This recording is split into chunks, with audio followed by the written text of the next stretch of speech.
know, when Joey sings those songs and we cry a little bit, for some of you who may just be coming here for the first time or don't know us so well, we don't cry because we're sad over that. When they whipped him up the hill, that sounds pretty brutal. But how beautiful it really is.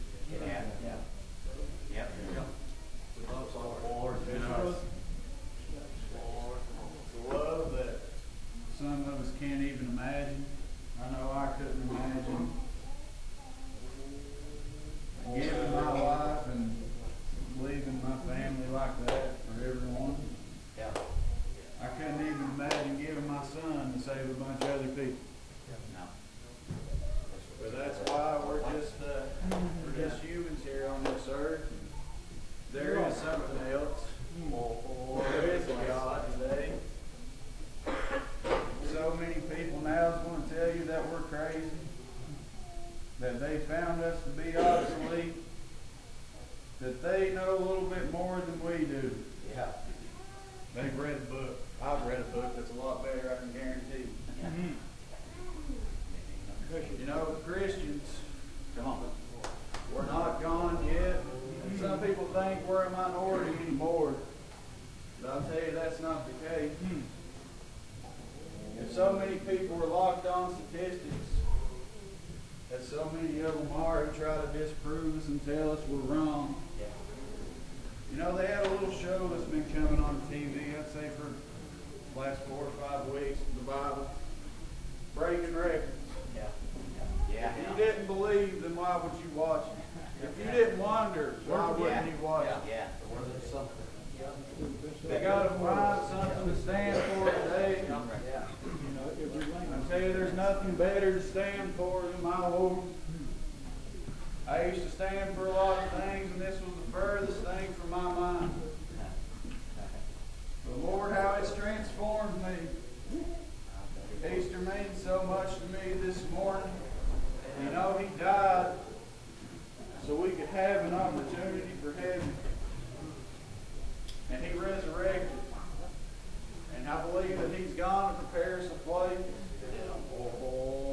And I often ask myself every so often, what can I do today to walk a little closer to God?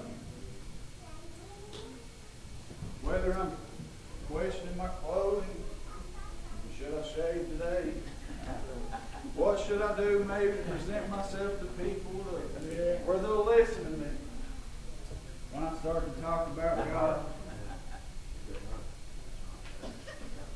confuses me quite a bit sometimes. We're just doing the best we can do. It's hard to really talk about something that you can't show somebody. Amen. But I'll tell you, if you're here this morning, you're in a good place to be shown something this morning. When the Spirit of my Lord moves in this morning, I hope that He touches so many hearts here today.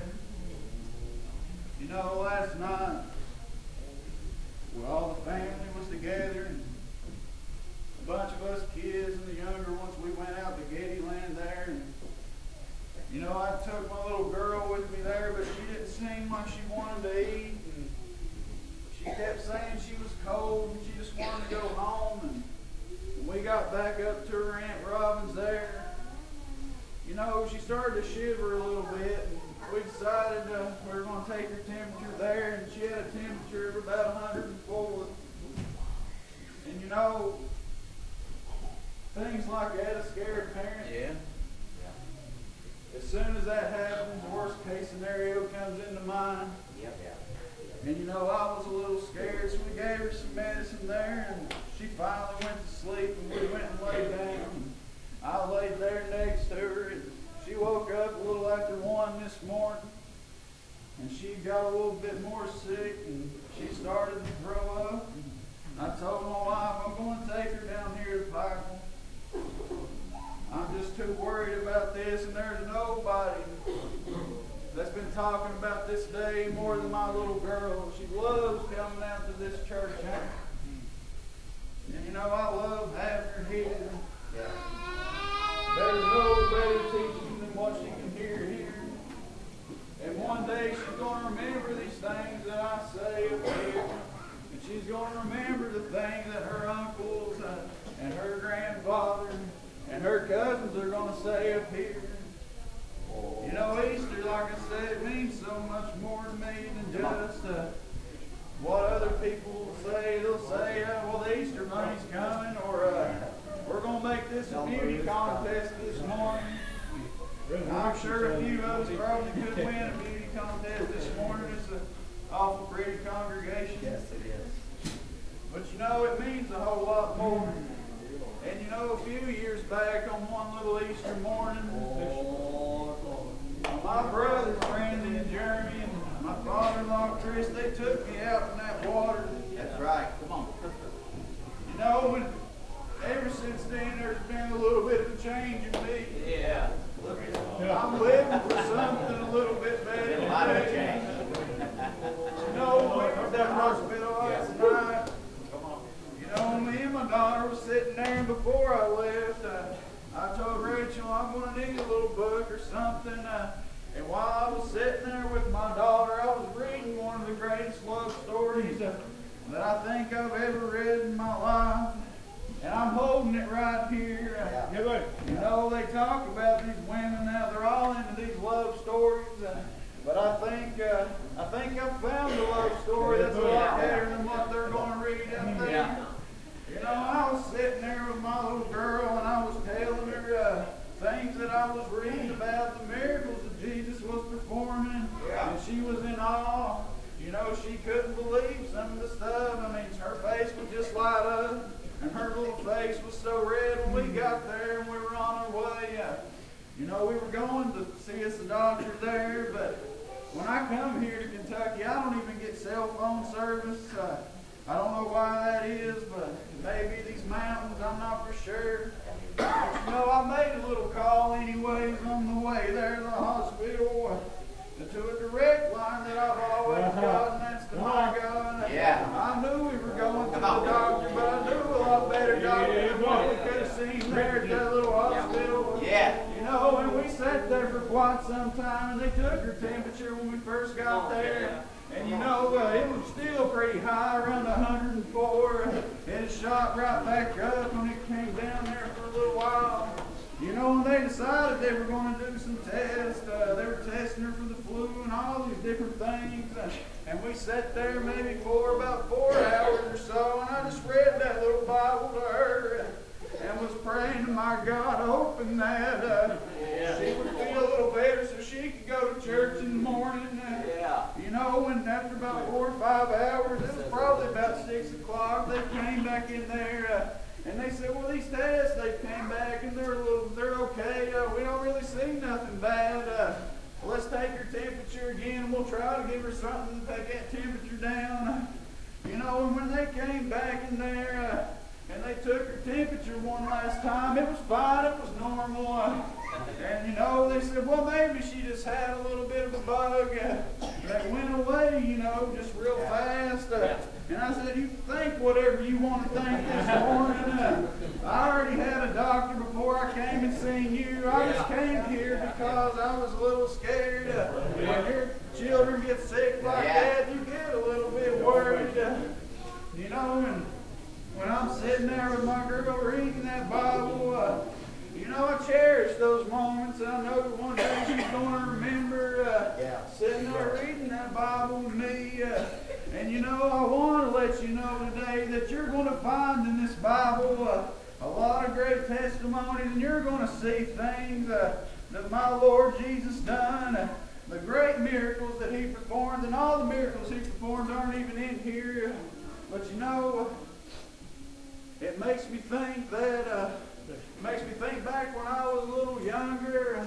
See, I didn't really have a father when I was growing up. I guess he decided he had something better to do than be around me and listen to me. You know, my mother had to work quite a bit, and I had to stay with my grandparents. And my grandparents there, they were in the old regular Baptist. My grandfather being a preacher. And you know, my grandmother used to always sing those little church hymns to me. And my papa would always tell me, come sit in my lap and tell me what this verse says. You know, and I would always tell him, I can't understand that. Why don't you just let me sit over here and don't bother me with that? And he'd say, son, I'll help you if you'll come over here and read this for me.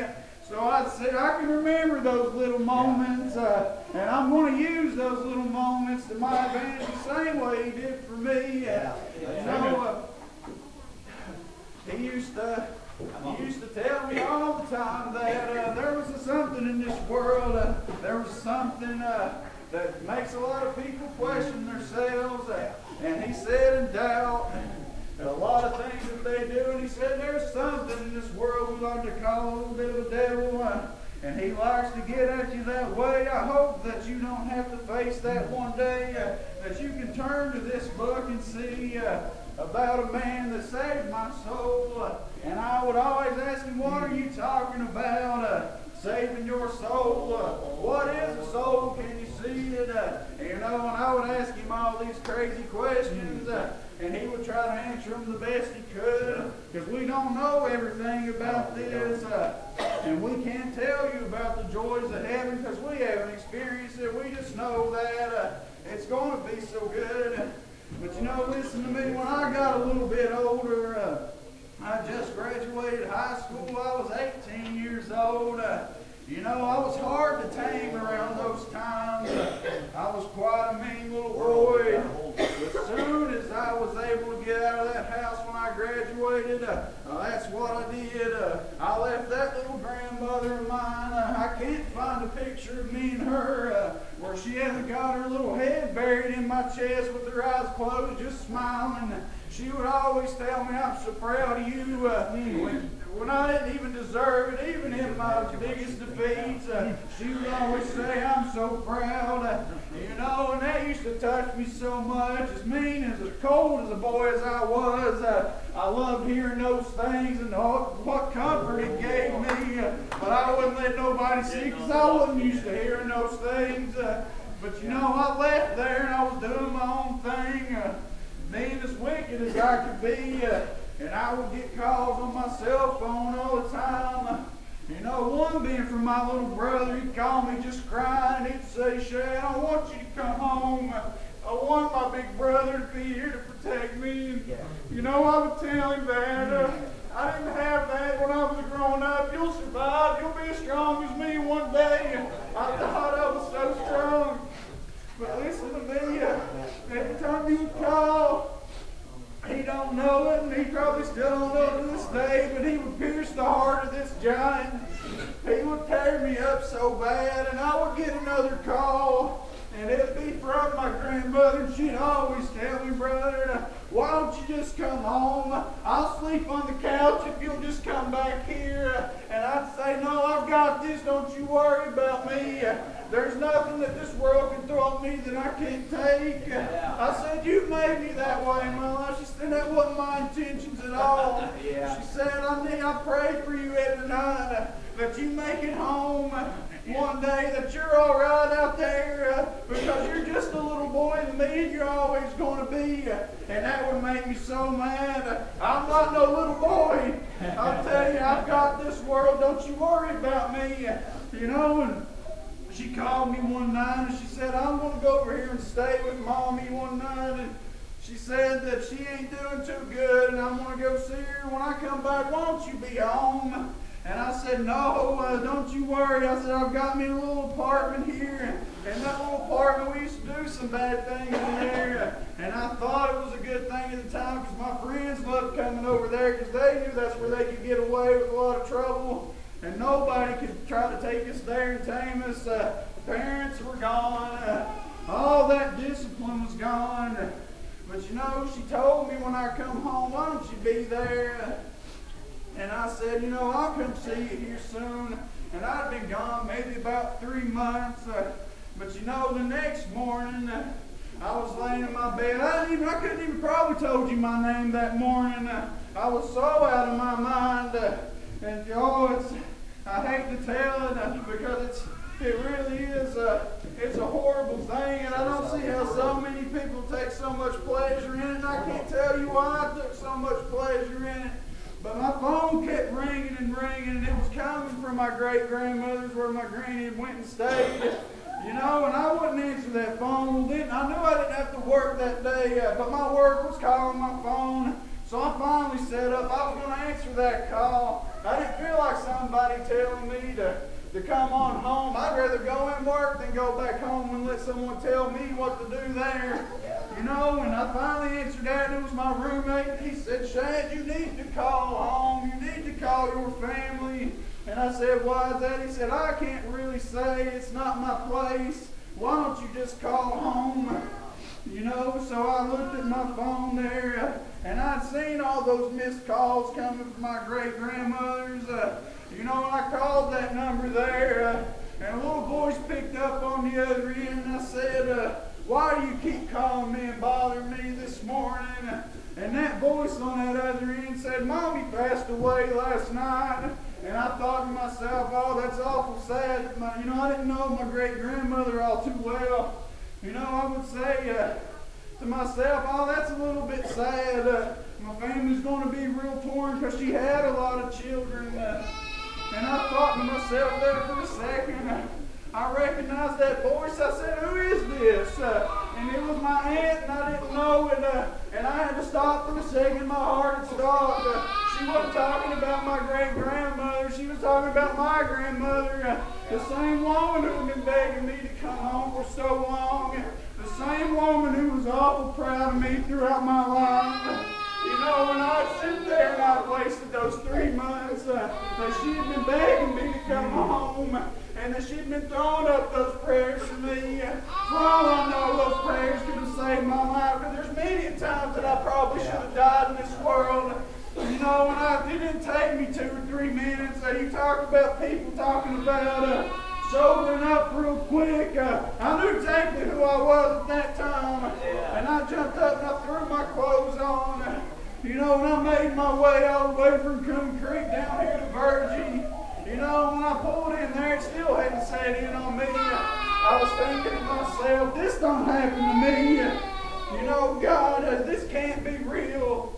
I walked up to that house, and outside that house I seen my grandfather standing, and he was crying, and he had some brothers there from his church with him, and I knew right then that something bad had happened, because I'd never seen this man cry. Just like I wouldn't let no one see me cry. I thought that's what I was supposed to do, but he's out here crying now, you know, and I walked in that house, and those brothers there from that funeral home, they said, do you want to step back here and see her? You know, and I said, yeah, I might as well. And I stepped back there, and oh, you want to talk about your heart stopping just for a minute?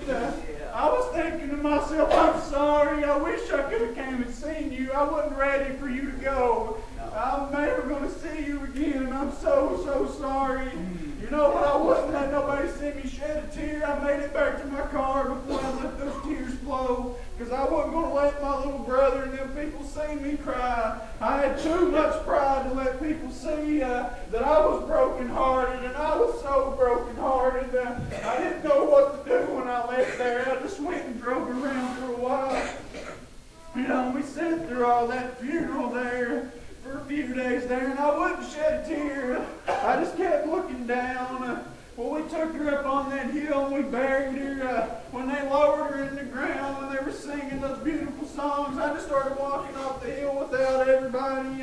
And I had a little old friend with me there. When we got to the bottom of that hill, I couldn't help myself. I broke down in front of somebody for the first time. And I said, this can't be real. If there is a God in this world, why is he doing this to me now? Because I didn't know what to believe. You know, and it tore me up so bad. Well, let me tell you, today she's left such a mark in my life, because she used to tell me about this man named Jesus. You know, and she used to call me all the time and say, why don't you just come on home? Well, there was a day when I opened up my heart, and there was a man standing outside my heart, and he said, why don't you just come home? And if you open up your heart this morning, and he's going to be standing there, he's going to tell you to come on home. I don't care what you've done in this world. You need to give yourself to my Lord today. He died for you, and it wasn't for just any reason. He died just for you to have that opportunity to to not go through this life living in your sin, that you would have the opportunity one day to go to the place that He's preparing. What are you holding on to this morning that is so much more precious than the love of my Lord? Open up your heart this morning. Or the spoils that death has won. And He's going to ask you to come on home. Or the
Ethan, and if there's anybody else, just come right on up here anyway. We'll remember everybody that don't want to come to the rest of our meeting. Have a seat right there. You brothers gather around. That's the way that we need to do. Brother Joey will lead us in this prayer. Come on, brother.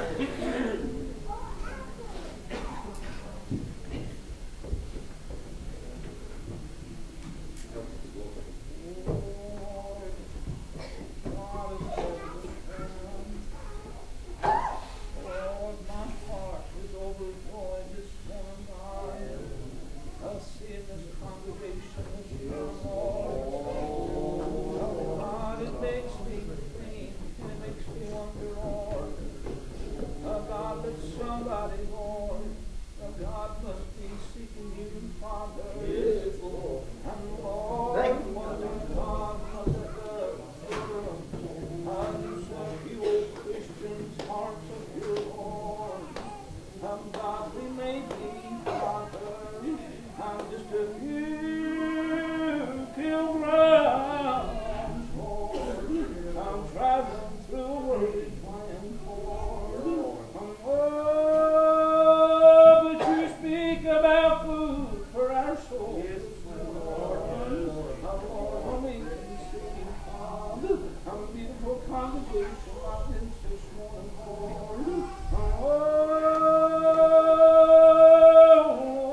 remember, Father, from all the sick this morning.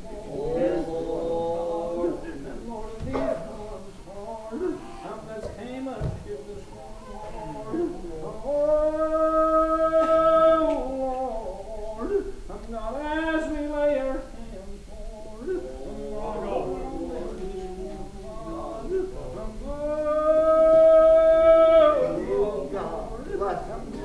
and we know you are the doctor, Lord, and that brother Shad with me out this morning, Lord, I'm just healed, Father, and I put in your hands,